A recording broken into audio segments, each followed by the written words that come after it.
आज हम ऐसी रेसिपी लेकर आए हैं जिसे शायद आपने पहले नहीं बनाई होगी। यह रेसिपी खाने में जितनी ही स्वादिष्ट लगती है उसे बनाना भी बहुत ही आसान है। आप इसे बहुत ही आसानी से बना सकते हैं। हेलो मित्रों, जय श्रीमन नारायण। आप सभी को मेरा सादर प्रणाम। इस रेसिपी को बनाने के लिए हमने हरे मटर लिए हैं और इसमें हमें मुलायम वाले मटर का इस्तेमाल बिल्कुल भी नहीं करना है। इसमें हम थोड़े जो टाइट मटर होते हैं उन्हीं का हम प्रयोग करेंगे। अगर हमने मुलायम वाले मटर लिए तो इससे रेसिपी हमारी बिल्कुल भी अच्छी नहीं बनेगी। मटर को हम अच्छी तरह से धो लेंगे। धोने के बाद इसे हम मटर को हम कुकर में डाल देंगे और उसमें हम और थोड़ा सा पानी डाल देंगे। पानी डालकर इसमें ढक्कन लगाकर हम इसे गैस पर पकने के लिए रख देंगे। मटर को हमें ज़्यादा नहीं पकाना है, इसे हम एक सीटी आने तक इसे हम पका लेंगे। अगर आपने कुकर में ज़्यादा सीटी लगा दिया तो मटर गल जाएगी, तब ये रेसिपी बिल्कुल भी नहीं बनेगी। इसलिए ध्यान रखें कि कुकर में बस एक ही सीटी लगाएं और उसे एक सीटी आने के बाद उसे हम ठंडा होने के लिए छोड़ देंगे। उसमें का गैस हम अपने से नहीं निकालेंगे, ठंडा होने के बाद ही हम कुकर को खोलेंगे। कुकर में सीटी आ चुकी है। अब गैस की आंच को हम बंद कर देंगे और कुकर को हम ठंडा होने के लिए रख देंगे। आप चाहें तो इसे खुले बर्तन में पका सकते हैं, लेकिन खुले बर्तन में पकने में इसे ज़्यादा टाइम लगेगा। कुकर ठंडा हो चुका है। अब इसे खोलकर हम आपको दिखाते हैं कि मटर इसी तरह से पके होने चाहिए। मटर हमारे अच्छी तरह से पक चुके हैं। अब इसे हम एक जालीदार बर्तन में पलट देंगे ताकि मटर के अंदर का जितना भी पानी हो सब बाहर आ जाए।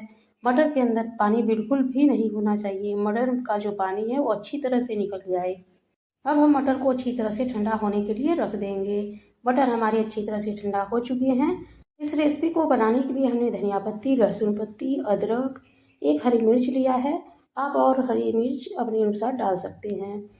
सिलबट्टा ले लेंगे। सिलबट्टे पर हमने 1 चम्मच जीरा डाल दिया है और आधा चम्मच हम हींग डाल देंगे। जीरा और हींग को अच्छी तरह से हमें पीस लेना है। जीरा और हींग को हमने पीस लिया है। अब सिलबट्टे के ऊपर हम धनिया, अदरक, हरी मिर्च, लहसुन की पत्ती डालकर इसे भी एकदम चटनी की तरह से हमें पीस लेना है। सिलबट्टे का उपयोग हमने इसलिए किया है क्योंकि इस रेसिपी को बनाने के लिए सिलबट्टे की आवश्यकता पड़ती है, क्योंकि बिना सिलबट्टे के ये रेसिपी अच्छी बिल्कुल भी नहीं बनेगी। अगर हम इसे मिक्सर जार में पीसते हैं तो मटर हमारे पीसने के बाद बहुत ज़्यादा गीले हो जाएंगे, तो रेसिपी बनकर अच्छी तैयार नहीं होगी। इसलिए हम सिलबट्टे पर ही मटर को भी पीसेंगे। थोड़ा थोड़ा डालते हुए सभी मटर को हम बारी बारी से पीस लेंगे।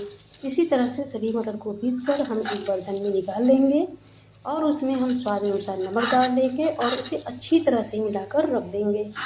इस रेसिपी को बनाने के लिए हमें आटे की आवश्यकता होगी। हमने गेहूं का आटा ले लिया है। आप अपने अनुसार कम और ज़्यादा आटा ले सकते हैं। आटा को गूंथते वक्त हमें ध्यान देना है कि आटा ना तो ज़्यादा सख्त होना चाहिए ना तो ज़्यादा मुलायम होना चाहिए। अगर आटा सख्त लगा देंगे तो इसे हमें बेलने में परेशानी होगी और अगर आटा मुलायम होगा तो इसे हमें सेकने में परेशानी होगी। आटा को गूंथकर हम आधे घंटे के लिए रेस्ट पर रख देंगे ताकि आटा हमारा अच्छे से सेट हो जाए। जो रेसिपी हम आज आपको बनाकर बताने वाले हैं उस रेसिपी को हमारे यहाँ गढ़न की रेसिपी कहा जाता है, जो कि खाने में बहुत ही अच्छी लगती है। इस रेसिपी का हम कोई और दूसरा नाम नहीं जानते हैं। आपके यहाँ इस रेसिपी को क्या कहा जाता है आप हमें कमेंट करके ज़रूर बताइएगा। आटे के हम पेड़े ले लेंगे। पेड़े ज़्यादा छोटे साइज के ना लें। पेड़े को हम इस तरह से चकले की सहायता से इसे गोल गोल करके हाथों की उंगलियों की मदद से इसे हम कटोरी के शेप में आकार दे देंगे ताकि उसके अंदर जो हमने मटर का भरावन तैयार किया है उसे हम आसानी से भर पाएँ। इसी तरह से हमें बनाकर तैयार करना है। अब इसके अंदर हमने जो मटर का भरावन तैयार किया है उसे अब हम भर देंगे। भरावन को भरने के बाद हम इसके मुंह को अच्छी तरह से बंद कर लेंगे और उसके ऊपर का जो भाग है उसे निकाल हम देंगे और इसके बाद इसे हम थोड़ा सा आटा लगाकर इसे अब हम बेल लेंगे। इसे बेलते वक्त आप ध्यान दें कि इसे ज़्यादा तेज़ से दबाकर ना बेलें। इसे हम हल्के हाथों से बेलेंगे। बेलने से पहले इसे हम उंगलियों की मदद से थोड़ा बड़ा कर लेंगे। इसके बाद हमें इसे बेलना है। दबाकर बेलने से इसके अंदर जो भरावन है वो बाहर आ जाएगा। इसी तरह से आप हल्के हल्के हाथों से इसे बेल लें।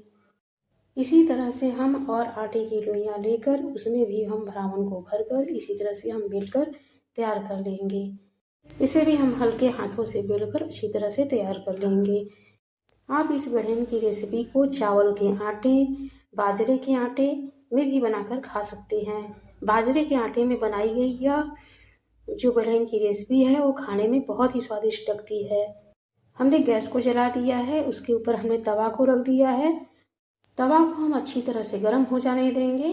तवा हमारा अच्छे से गर्म हो गया है और हमने जो बेल कर रखा हुआ था उसे उसके ऊपर हम डाल देंगे। एक तरफ सिक जाने के बाद हम दूसरी तरफ से पलट कर इसे हम सेक लेंगे।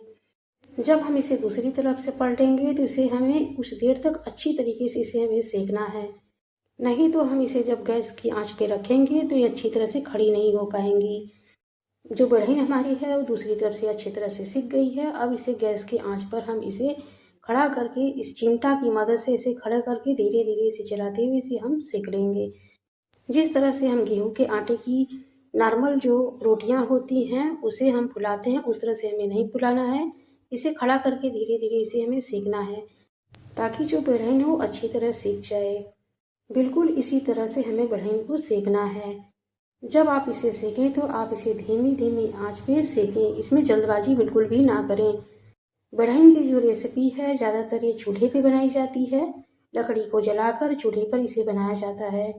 बढ़ई के ऊपर आप घी चाहे सरसों का तेल डालकर खा सकते हैं। ये रेसिपी खाने में बहुत ही स्वादिष्ट लगती है।